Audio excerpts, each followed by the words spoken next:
자녀들의 이름을 지을 때 부모들은 나름 자녀들에 대한 바람이나 소원을 담고 이름을 짓습니다. 저희 아버님의 이름이 복자 만자 쓰십니다. 복복자에 1만 만자를 사용합니다. 제가 어릴 적에 할머니께서 가르쳐 주시기를 복 많이 받으라고 복자 만자 그렇게 사용했다고 합니다. 제가 지켜본 아버지의 삶은 고난의 연속이었습니다. 가난한 가정에 일찍 가장이 되어서 또 할머니 또 동생들 그리고 또 우리 삼남매를 낳아서 키우고 뒷바라지 하느라 새벽부터 밤늦게까지 장사하러 다녔습니다. 하지만 그렇게 열심히 일하고 또 장사를 해도 가난한 살림에 밑빠진 독에 물붓기 시기였습니다.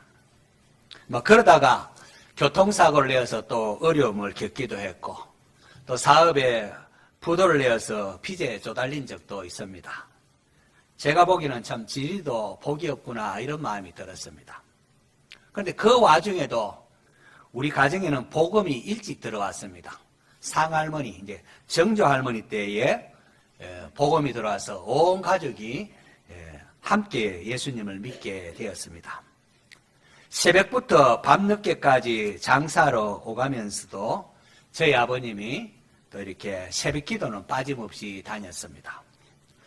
그래서 그런지 저희 고향교회에서 가장 젊은 나이로 아버님이 장로님으로 피택되셨고 또 성품이 원하셔서 교회에서는 천사처럼 그야말로 존경을 많이 받으셨습니다. 그런 아버지께서 사업에 부도가 나고 빚을 지게 되자 얼마나 힘들어하고 또 이렇게 부끄러워하셨던지요. 옆에서 지켜보던 자식인 저도만 너무 속도 상하고 그래서 학창시절에 하나님을 원망을 많이 했습니다. 신앙적 갈등과 회의도 많았습니다. 부조리한 세상에서 믿음으로 살아가리란 정말로 쉽지 않았습니다. 추수감사주일, 성탄주일 맞으면 우리 고향교회에서 저녁 예배 시간, 그때는 밤에 예배드리는데 이렇게 저녁 예배 시간에 돌아가면서 가족 특송을 이렇게 했습니다. 가장 어려웠던 시절에 우리 가족이 부른 찬송이 내 영혼이 은총 입어였습니다. 우리 부모님은 기억 못하겠지만은 제게는 그때 부른 찬송이 언제부턴가 나이가 들면서 언제부턴가 가장 감격스러운 신앙 고백이 되었습니다. 내 영혼이 은총 입어 내가 참 예수 믿어 하나님의 자녀가 되고 천국 백성이 되다니. 여러분은 어떻게 생각할지 모르겠지만은 저는 담대히 말할 수 있습니다. 복 중에 복은 예수님을 믿어 하나님의 자녀가 되고 천국 백성 되는 것이라고 말입니다. 세상에 아무리 돈이 많고 높은 지위에 오른다고 해도 그것은 영원하지가 않습니다. 7, 80년 세월이 흐른 것과 함께 고운 것도 헛되고 재물도 헛되고 그렇게 붙잡고자 하는 명예도 다 부질없다 고백하며 죽음을 맞이하게 됩니다. 하지만 예수님 믿는 성도들에게는 세상의 모든 것이 사라질지라도 하나님이 지으신 집, 영원한 영광스러운 천국이 있습니다. 이 땅에서 우리가 주를 위해 행한다는 이거 비교도 할 수 없는 영광스러운 상으로 주님께서 또한 갚아주십니다. 할렐루야. 여러분 하나님의 백성도 이 땅 살아가면서 부끄러운 일을 당할 수 있습니다. 왜 우리 가정에만 이런 고난을 주십니까? 몸부림칠 때가 있습니다. 그러나 낙심하지 마십시오. 흔들리지 마십시오. 우리에게는 전능하신 하나님이 사랑으로 함께 하십니다. 고난 너머에 이 어려운 고난 너머에 하나님이 준비하신 면류관이 있습니다. 때로 내가 잘못 판단하고 욕심에 이끌려서 행동하며 살다가 하나님의 징계를 받을 수도 있습니다. 감사한 것은 그 고난도 하나님이 나를 사랑한다는 증거라는 겁니다. 고난당한 것이 내게 유익이라 이로 말미암아 내가 주의 율례를 배우게 되었나이다. 고난 당하기 전에는 내가 그릇 행하였더니 이제는 주의 말씀을 지키나이다 라고 믿음의 선진들이 고백하지 않습니까? 잘못하다가 잘못된 일 하다가 고난받는 것도 하나님 사랑의 징표라는 겁니다. 또 반대로 하나님 나라를 위하여 충성하며 헌신하는데도 고난을 또 핍박을 당할 수도 있습니다. 그런데 그럴 때도 감사한 것은 우리 예수님께서 뭐라고 하셨습니까? 의를 위하여 박해를 받은 자는 복이 있나니 천국이 그들의 것이며 나로 말미암아 너희를 욕하고 박해하고 거짓으로 너희를 거슬러 모든 악한 말을 할 때에는 분하다 억울하다 그렇게 할 것이 아니라 너희에게 무엇이 있나니? 복이 있나니 복이 있나니 기뻐하고 즐거워하라 하늘에서 너희의 상이 큼이라. 너희 전에 선지자들도 이같이 박해하였느니라. 하나님 나를 위하여 충성하는데도 박해를 받으며 선지자급에 해당되면서 하나님께서 너에게 복이 있다. 기뻐하고 즐거워라. 하늘의 상이 크다고 했습니다. 하나님께서 죄악으로 가득한 세상을 회복시키기 위하여 아브라함이라는 한 인물을 택하십니다. 그리고는 내가 네게 보여줄 땅으로 가라. 내가 너로 큰 민족을 이루고 네게 복을 주어 내 이름을 창대하게 하리니 너는 복이 될지라. 하나님께서 이 아브라함에게 약속하신 복은 다름 아니라 예수님 믿어 하나님의 자녀가 되고 하나님 백성 되는 것이었습니다. 이것이야말로 금세와 내세에 가장 복된 것입니다. 믿습니까? 여러분, 오늘 저와 여러분이 예수님 믿어 하나님의 백성이 됐다. 이건 엄청나게 큰 복입니다. 이 큰 복을 받고 하나님의 은혜를 덧입게 된 이면에는 사도들을 위시한 수많은 복음 전도자가 있었습니다. 우리가 오늘 사도행전 18장 보게 된 게요. 하나님께서 이 사도행전을 통하여 복음이 어떻게 전파되었는지를 우리에게 전해주고 있습니다. 말씀을 살펴보는 가운데 우리도 이러한 복음 전파의 대열에 합류하여서 하나님을 기쁘시게 하는 성도가 되시기를 축원합니다. 이 엄청난 복을 전하는 이 복음 전파의 대열에 합류해서 하나님 기쁘시게 하는 성도 되기를 바랍니다. 오늘 본문은 바울이 고린도에서 행한 사역입니다. 고린도는 아가야 지방의 수도입니다. 남북으로는 마게도냐와 아가야를 잇는 그 중심에 있고 동서로는 생크레와 레쿰이라는 두 개의 큰 항구를 가진 그야말로 교통과 상업의 중심지입니다. 이곳은 헬라의 도시이지만은 로마 총독이 가는 곳으로 다양한 종족들이 많이 섞여 살고 있었습니다. 바울 당시에 자유민이 한 20만 정도, 노예가 한 40만 정도로 추정이 됩니다. 교통과 무역이 활발하다 보니까 그곳에 학문을 하는 사람도 많아져서 고린도 사람 하면은 지식적으로 똑똑하다. 그래서 얼마나 똑똑한지 아는지, 그래서 지식적으로 똑똑하고 교만하다. 그런 의미로 사용됩니다. 또 항구도시는 많은 사람이 오갔다 하니까 음란하기와 방탕하기 쉬운데 이 항구도시로 음란하고 방탕하기로 소문난 도시가 고린도입니다. 당시 사람들이 막 엄청나게 타락을 표할 때 저 사람 꼭 고린도 사람처럼 산다. 얼마나 음란하고 방탕하면은 고린도 사람처럼 산다. 그런 말을 했습니다. 거기에는 화려하고 웅장한 아프로디테, 로마에서 비너스로 알려진 그 신전에 1000명이나 되는 그런 여사제들이 매춘부들로 있었습니다. 이렇듯 지적으로 잘난 체하고 교만하고 또 성적으로 음란하고 타락한 도시가 고린도입니다. 그래서일까요? 바울이 고린도에서 교회 개척하고 이렇게 교회를 세웠는데 사도 바울의 눈물을 가장 많이 흘리게 했던 교회가 고린도 교회입니다. 고린도. 아테네에서 홀로 사역하던 바울이 이제 고린도에서 오게 되는데 성경은 고린도에서 참 바울에게 잊지 못할 좋은 동력자를 만났음을 소개합니다. 그 사람이 바로 아굴라 부부입니다. 아굴라는 본도 출신의 유대인으로서 로마에 살고 있다가 로마에서 사업을 하고 이렇게 기업체를 꾸리다가 글라디오 황제가 유대인 폭동으로 인해서 모든 유대인들은 로마를 떠나라는 나세렛 칙령을 발표합니다. 그러니까 모든 것을 버리고 로마를 떠나서 이제 다른 곳에 가게 되는데 교통의 요충지인 고린도로 오게 된 겁니다. 이들은 천막을 만드는 그런 사업체를 운영하고 있었는데요. 당시 천막을 만든 것은 고된 일이기는 하지만은 상당히 부가가치가 높은 고급 기술이었습니다. 바울은 이들 부부가 운영하는 이 사업체의 일함으로 자비량, 자기가 생활하는 자비량 선교를 하고 또 안식일마다는 회당에 가서 말씀을 강론하며 유대인과 헬라인들을 권면합니다. 아굴라와 브리스길라 부부는 헌신적으로 바울을 도왔습니다.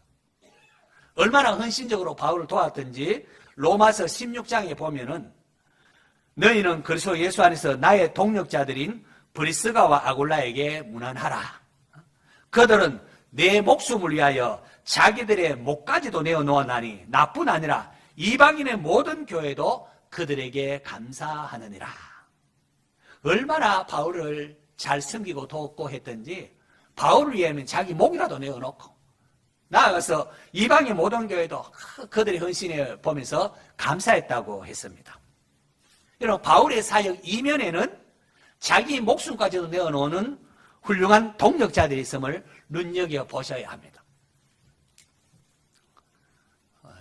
제가 예전에 A양원에도 갔을 때에 손양원 목사님이 그 이면에도 참 헌신적으로 도와준 분이 있다고 그곳에 있던 오래되신 장로님 말씀하시는 걸 볼 수가 있습니다.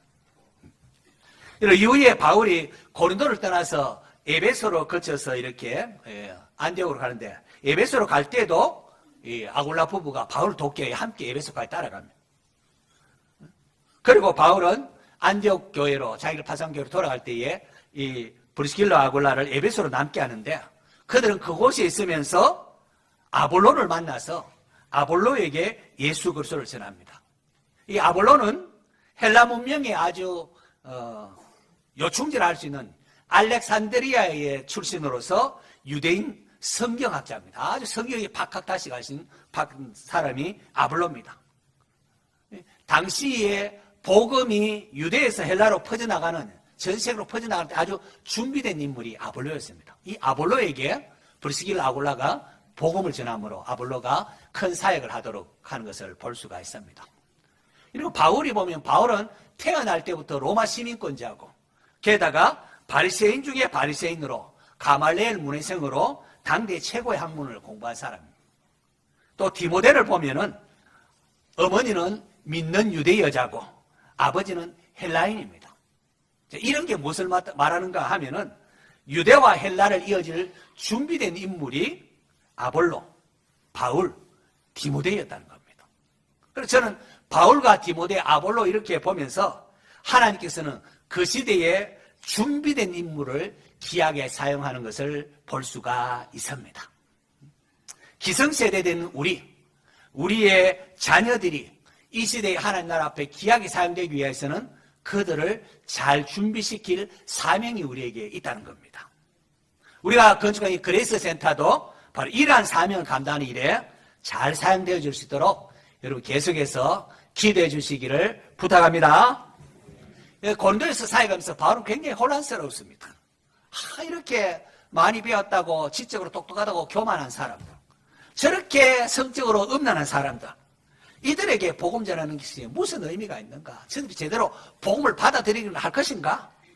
또 괜히 복음 전하다가 봉변을 당하지 않을까? 이런 회의적인 마음이 많이 들었습니다. 고린도전서 2장 3절에 보면은 내가 너희 가운데 거할 때에, 고린도 교회에 너희 가운데 거할 때에 약하고 두려워하여 심히 떨어노라라는 그런 바울의 모습을 볼 수가 있습니다. 자, 그런 가운데에 참 두렵고 떨린 가운데 있는데 실라와 디모데가 마게도냐로부터 이제 내려와서 바울과 함께 복음 전파에 합세합니다.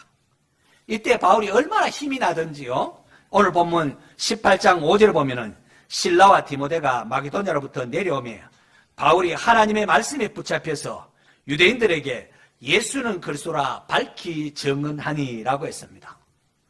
우리는 이 고린도에서 사역하는 바울의 이러한 모습을 통하여 참 동력자가 귀하구나, 동력자가 얼마나 귀하다는 것을 우리가 배워야 합니다. 하나님께서 이 아굴라 부부로 하여금 로마에서 추방되었는데 어디로 오게 하는 거니까 고린도로 와서 그곳에서 바울과 만나도록 하셨습니다. 하나님께서는 이들의 만남을 통하여 참 서로 위로하게 하시며 힘이 되게 하셨습니다. 그리고 곧이어 데살로니가에 있던 실라와 디모데가 바울에게 와서 합류합니다.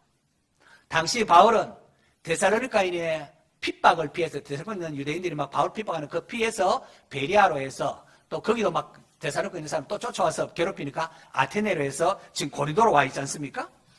바울은 자기가 데살로니가 핍박을 떠나서 이렇게 베리아로, 아테네로, 고린도로 와 있는데 혹이나 데살로니가에 있는 교회 성도들이 참 바울이 자기만 살려고 우리를 고아처럼 버려두고 도망간 것 아니냐라고 생각하면서 실족하지는 않을까 마음을 졸였습니다.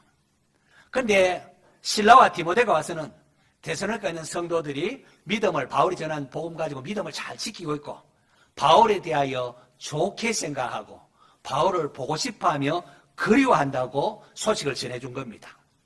이 내용이 데살로니가전서 3장에 나와 있는데요. 지금은 디모데가 너희에게로부터 와서 너희 믿음과 사랑의 기쁜 소식을 우리에게 전하고 또 너희가 항상 우리를 잘 생각하고 우리가 너희를 간절히 보고자 함같이 너희도 우리를 간절히 보고자 한다 하니 이러므로 우리가 모든 궁핍과 환난 가운데서 너희 믿음으로 말미암아 너희에게 위로를 받았노라. 그러므로 너희가 주 안에 굳게 선즉 우리가 이제는 살리라. 우리가 우리 하나님 앞에서 너희로 말미암아 모든 기쁨으로 기뻐하니 너희를 위하여 능히 어떠한 감사로 하나님께 보답할까. 이런 바울도 우리와 심정이 같은 사람인 게 보이지 않습니까?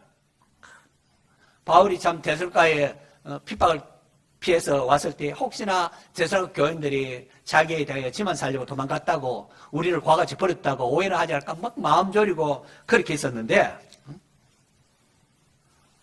바울과 실라와 디모데로부터 데살로니가 사람들이 믿음의 생활하면서 바울을 보고 싶어하고 그리한다는 소식 들으니까 아이고 그 환난 가운데 이제는 내가 좀 살겠다 그렇게 말하고 있습니다. 그래서 너희를 향하여 하나님께 내가 뭐라고 감사할까 하면서 하나님 앞에 감사합니다. 이런 교회 공동체가 이러해야 하지 않을까요? 서로 오해하고 미워할 것이 아니라 서로 사랑하며 그리워하는 아름다운 공동체를 만들어 갈 수 있기를 바랍니다. 바울과 아굴라 부부 그리고 실라와 디모데 이들을 보면서 우리는 혼자 신앙생활하는 것이 아니라 우리 원주중앙교회라는 공동체를 주심을 주목을 하셔야 됩니다. 하나님 우리가 서로 격려하며 함께 하나님 나라를 위하여 동력할 것을 원하십니다. 때로 의견이 달라서 서로 이렇게 다투기도 하지요. 우리 또 성격이 또 달라서 다투기도 합니다. 하지만 그렇다고 교회를 부정하면은 안 됩니다. 하나님 다 필요하셔서 이렇게 모아두신 것 아니겠습니까? 저와 여러분은 이 교회라는 울타리 안에서 서로 다듬어져 가면서 하나님 나라를 세워가도록 부름을 받았습니다. 자, 옆에 계신 분들께 이렇게 인사하겠습니다. 우리의 만남은 하나님의 은혜입니다.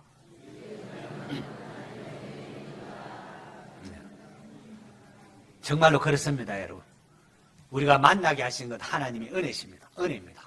하나님께서 우리에게 선물로 허락하신 이 만남을 아름답게 가꾸어가는 성도 되시기를 축원합니다. 실라와 디모데가 마게도냐에서 고린도에 있는 바울에게 합류하여 이렇게 좋은 소식을 전해주자 바울은 감격하면서 하나님의 말씀에 붙잡혀서 유대인과 헬라인들에게 예수님은 그리스도라고 예수 믿으라고 막 그렇게 권면합니다. 그런데 동족인 유대인들의 반응은 좋지를 못했습니다. 6절에 보면은 그들이 대적하고 비방하였다고 말하고 있습니다. 그러자 바울은 나가서 옷을 떨고는 이제는 내가 이방인에게로 가리라 하면서 선교 방향을 이방인 선교로 돌립니다. 로마서에 보면은 당시 바울의 심정을 이렇게 기록합니다. 로마서 9장에 보면요. 내가 그리스도 안에서 참말을 하고 거짓말을 아니하노라. 나에게 큰 근심이 있는 것과 마음에 그치지 않는 고통이 있는 것을 내 양심이 성령 안에서 나로 더불어 증거하노니 나의 형제 곧 고륙의 친척을 위하여 내 자신이 저주를 받아 그리스도에게서 끊어질지라도 원하는 바로다. 우리 유대인들이, 동족들이, 친족들이 예수님 믿기를 내가 자신이 받을지라도 정말로 원한다는 이 처절한 바울의 바람을 우리가 볼 수가 있습니다. 이 동족의 거부. 그래서 참담한 심령으로 이제 바울은 내가 이제는 회당을 떠나서 이방인의 집으로 이방인에게 간다면서 이방인의 집으로 거점을 옮기게 됩니다. 그동안 바울은 늘 회당 중심으로 복음을 전하지 않았어요. 회당을 제일 먼저 가서 거기에 복음을 전하고 회당 찾다가 없어서 기도처를 찾고 그렇게 하는 모습이 있습니다. 유대인 회당의 모임에 참여하는 이방인은 두 종류로 나누어집니다.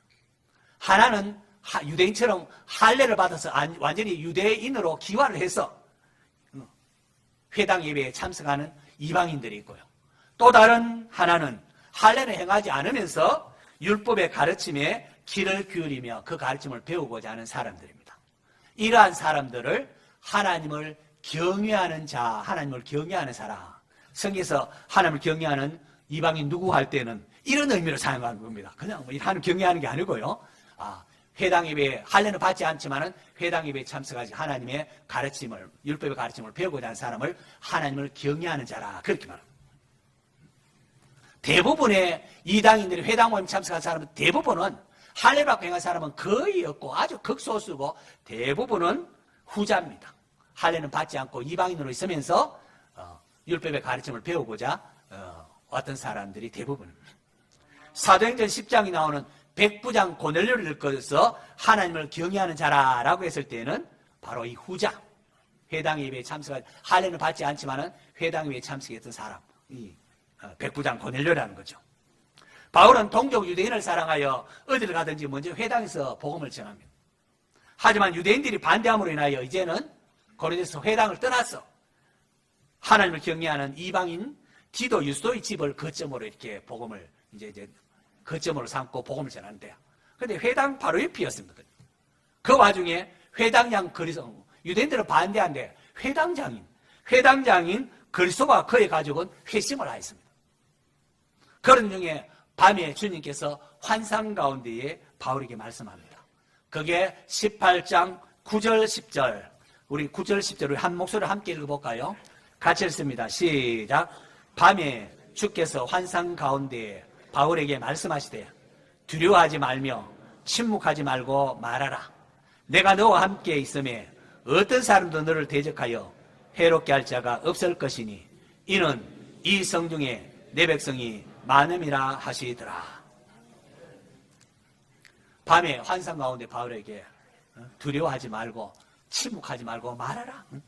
내가 너와 함께 있음에 아무도 너를 대적하여 해롭게 할 자가 없느니라. 이는 왜냐하면 이 성중에 내 백성이 많음이라 하시더라. 이 성중에 내 백성이 많음이라. 이 주님의 음성을 듣고 바울은 헌신합니다. 11절 보면은 주님의 음성 들은 바울의 반응이 1년 6개월을 머물며 그들 가운데에 하나님의 말씀을 가르치니라. 1년 6개월.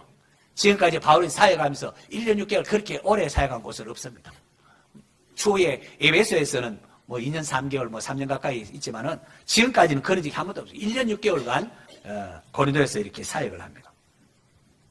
내 생각에는 그렇게 엄난하고 교만한 사람들을 보면서 야, 이 벌받을 사람들하고는 당장 그냥 고린도를 떠날 것 같은데 바울은 그곳에서 1년 6개월을 머물면서 복음을 전하며 하나님의 백성을 찾습니다.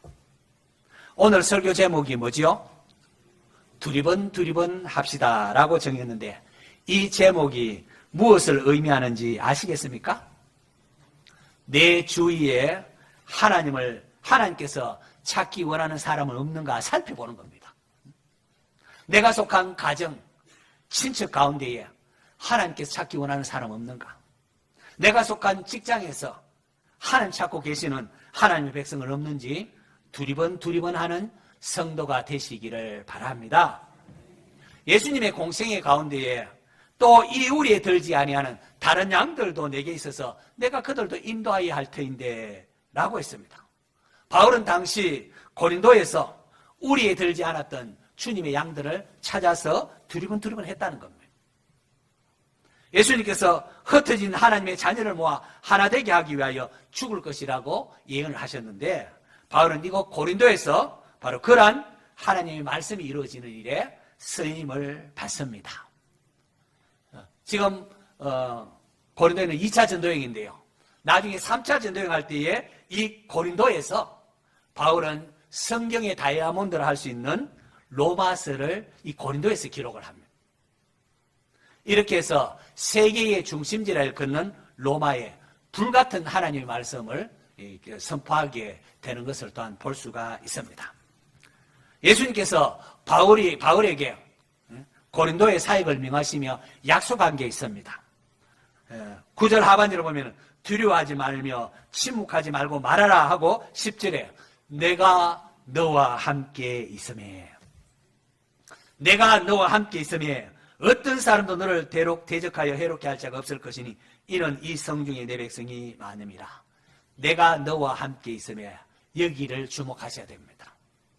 그리고 이것은 약속의 땅인 가나안 정복 전쟁을 앞둔 여호수아에게 주신 말씀이기도 합니다.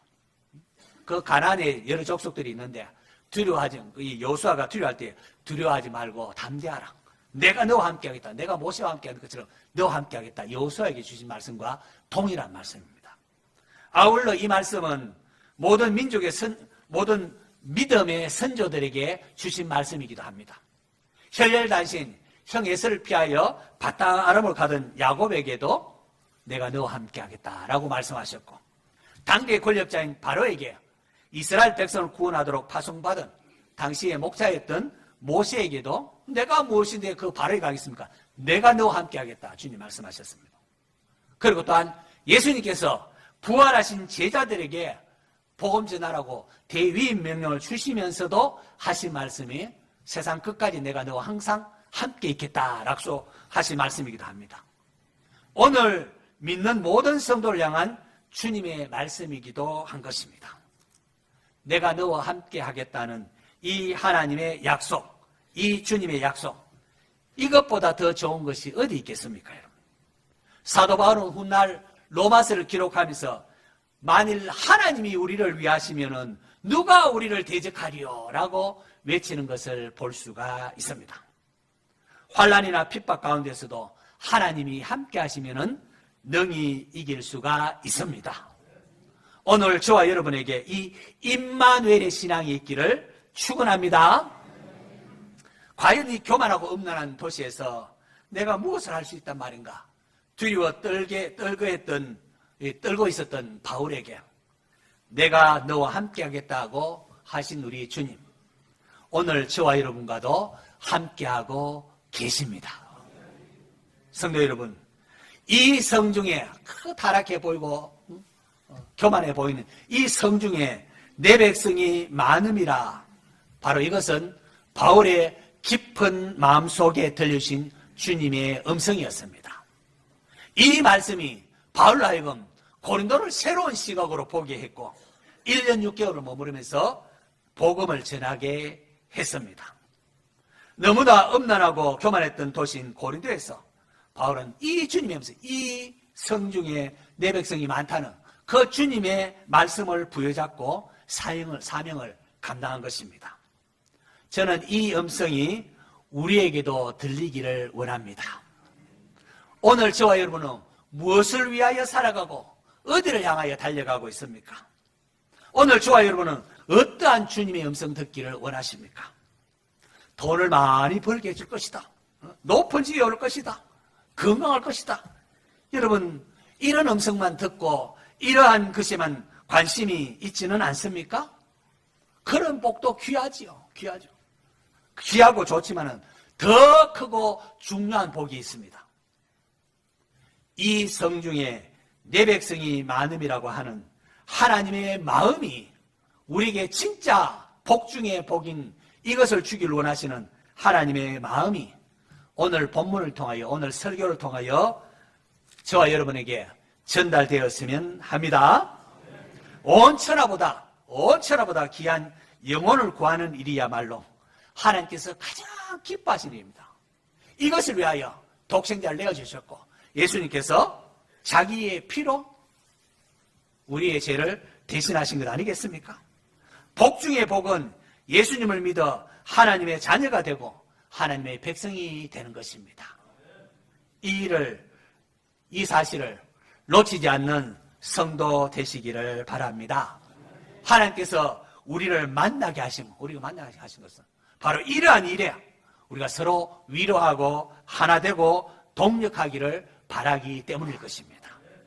성도 여러분, 우리 모두 한 주간 살 때 두리번 하시기를 바랍니다. 임마누엘의 하나님을 믿고 우리 서로 아름답게 동력하며 원주시의 복음화와 다음 세대와 온 땅에 복음 전환에 힘쓸 것을 결단하는 복된 성도 되시기를 축원합니다.